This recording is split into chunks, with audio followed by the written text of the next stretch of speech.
Good evening, everyone. So today we are going to discuss word analogy. So what is word analogy? Word analogy tests are standardized psychometric assessment tests that provide the employing organization, which is ang CSC on our matter, with information about the candidate's general verbal acuity and insight.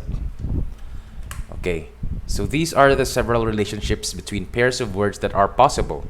For instance, expect relations such as, take a look at the presentation.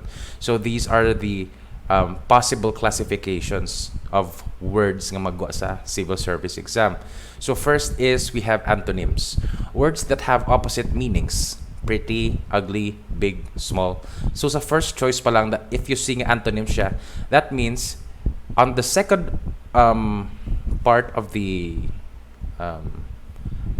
given question, or for example, there's big, then there's a blank. So if you see nga pretty, ugly, antonym siya, then you have to assume nga ang ginapangayo man is antonym. So ang opposite sang big is small. So pangitaon mo na siya din ang answer sa A, B, C, D or sa 1, 2, 3, 4. Next, we have synonyms. Words that have similar meanings such as buy, purchase, love, passion. Okay, so the moment you see ang first set of words are similar or synonyms, that means ang gina-ask man nga answers are also synonyms. Next, we have descriptive, in which one word describes the other word. So gina-describe niya blue, ocean, red, fire. So that is descriptive. Next, we have part to whole. Isa ka parte sang isa ka dako nga butang. Example is head, body.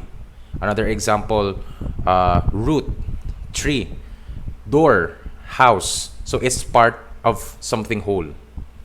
Next, we have steps in a process. So process siya. So anong una, anong madason, anong ulihi. So sa example here, we have cooking, serving, after sang serving, eating, cleaning.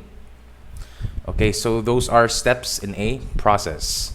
Next, we have cause and effect, such as fire, scorch, blizzard, freeze. Ano pa gid? Other examples. We also have study, pass. We also have work, earn. So those are cause and effects.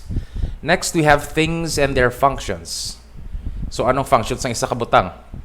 Scissors. Anong functions ng scissors? Cut. Computer. Anong functions ng computer? Compute.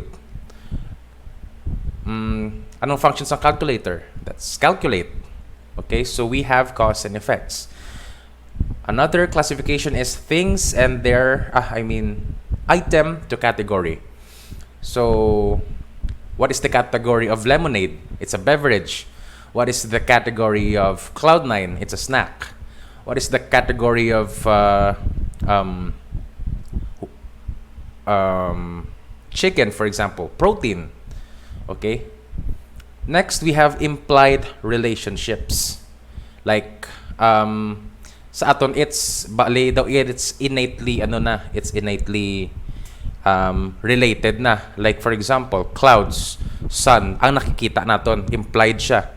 Clouds, sun, dirt, grass. We also have ground, roads, and all the other things that are related to each other. And lastly, we have symbol and what it represents, such as heart, love, symbolic siya. Another example, red, war, blue, peace. So it's symbol and what it represents. So there are parts where I saw kagina nga they're including the table of elements, which is a bit hard if you have not mastered and memorizing the entire table. Okay, so these are the categories or the relationships or the possible relationships that will appear sa mga questions ka ara sa word analogy. So better watch out for this. So the moment nga ma-identify mo na siya, it will be very easy to find the answer. So amo gini siyang tandaan ninyo. Next.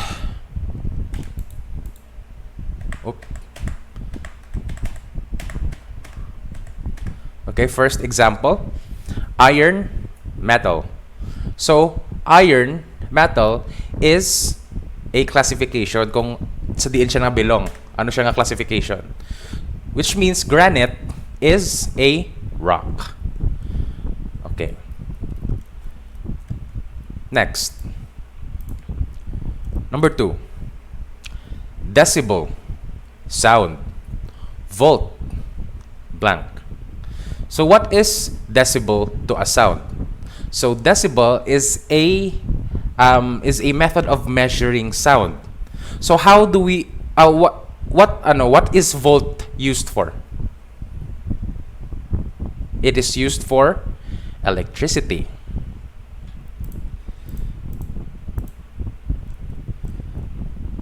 Okay, next. Wala ko na erase. Okay, we have coward, brave, philanthropist, blank. So pag tanaw naton, coward and brave is antonyms, opposites sila. So philanthropist, what is a philanthropist? So this is the hard part. Nga if your vocabulary is a bit steep, medyo steep siya, medyo low ang coverage mo sa vocabulary mo, it's gonna be a challenge sa imo. So anong opposite sang philanthropist? So philanthropist means a person who supports someone usually by donating something really big. So, anong opposite sang philanthropist? Anong opposite sang mahalatagon?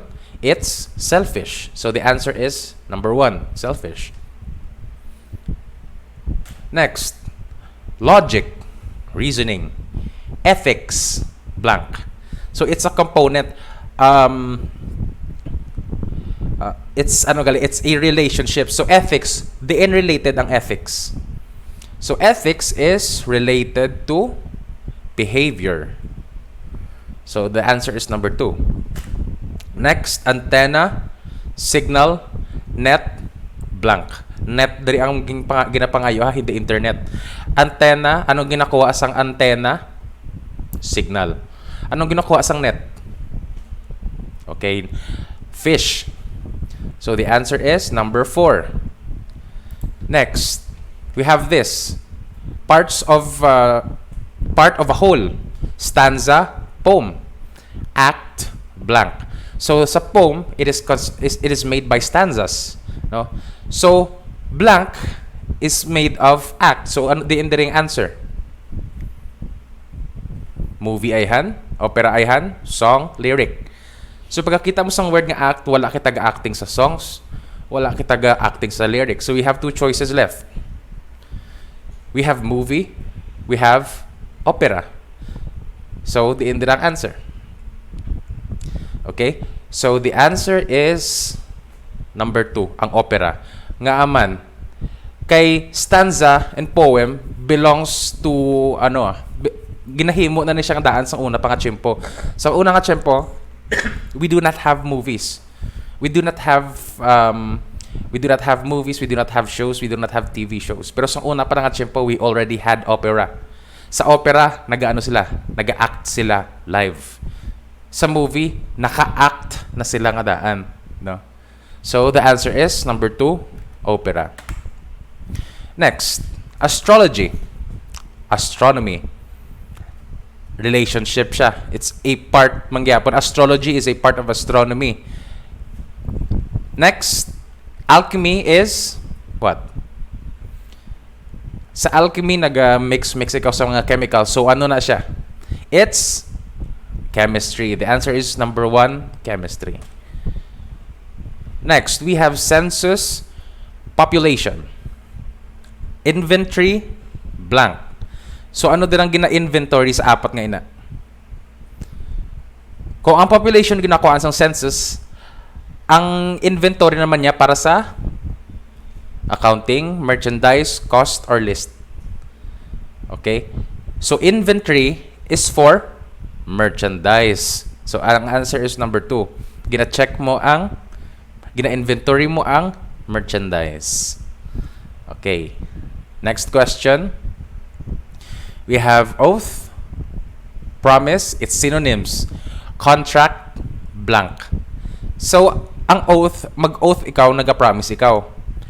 Mag-sign ka naman sa contract, nag-ano ka mo? Number 3, agreement. You agree to the terms of the company. So, that's why it's agreement. Next, we have glimmer, flicker, murmur, blank.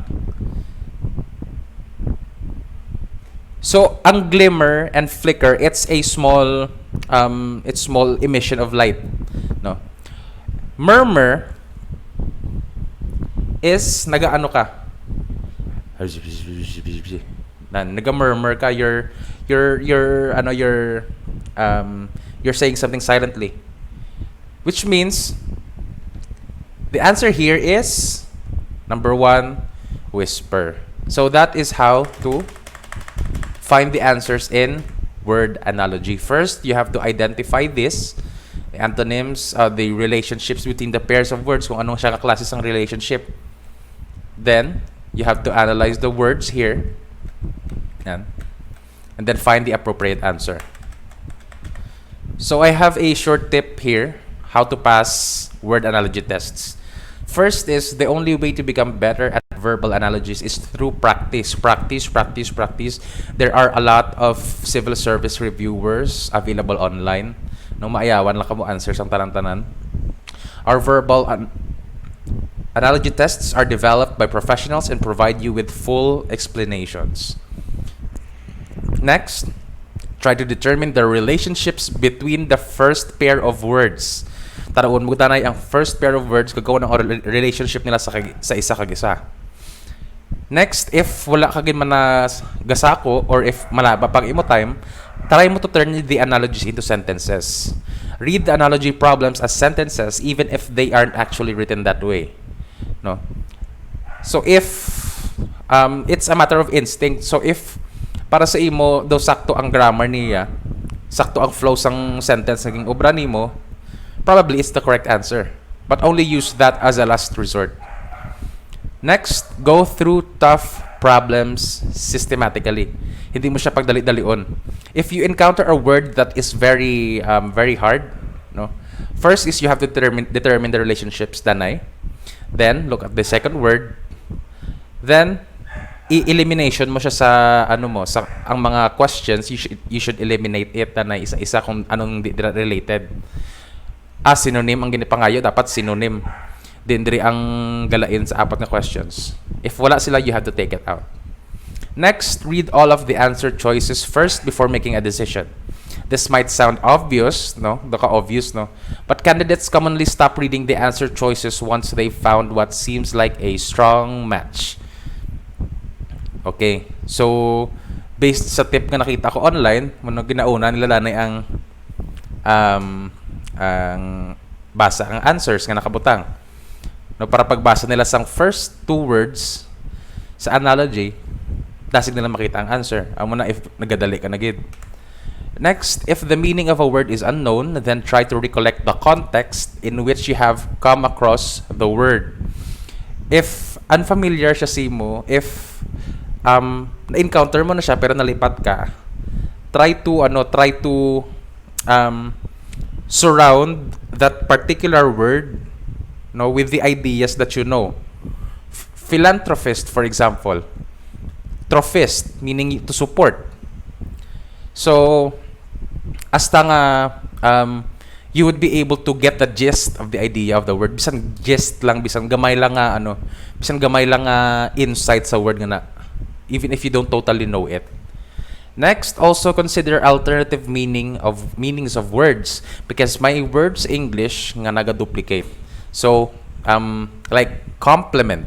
Sa exam naton, compliment, no? Also consider alternative meaning of words and alternative spellings and so on. Amo na siya.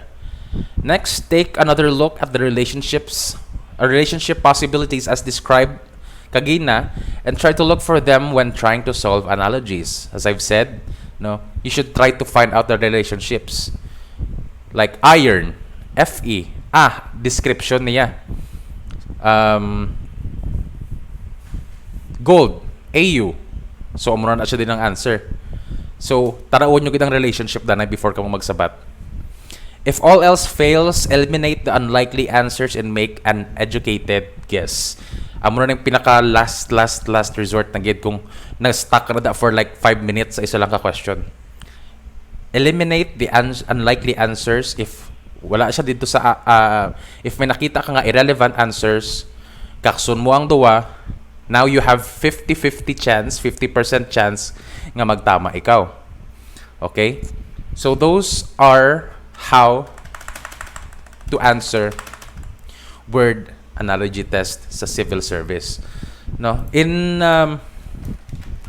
expanding your vocabulary para medyo hapos ina siya sa inyo.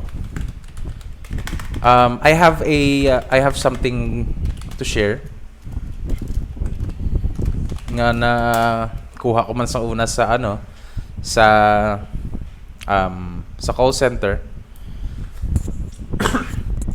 In order for you to be able to expand your vocabulary, kay ang iban sa inyo medyo malayo pa ang ang civil service exam.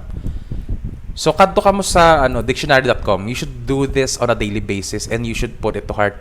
Aga ug tuhapon i-review mo ang mga words ka nakukuha mo de. So first go to dictionary.com. Then we have here word of the day. So if you click here, mababatian mo kung paano siya i-pronounce. Churrasco. Churrasco. Pag in-click mo ang word, it will take you to its description. Tapos pag nagkadto ka dire, word of the day calendar, pwede ka go back sa mga previous days. So every day may word of the day ang dictionary.com. By that, you will be able to subconsciously expand the scope of your vocabulary. So I guess that's it for today. I'll see you on Monday and I'll be preparing another topic. Although makonsult pa ko kay Ma'am Sally kay wala ako idea kung ano ang gusto nyo gid nga masunod nga topic. So again, that's it. Thank you so much and have a blessed weekend.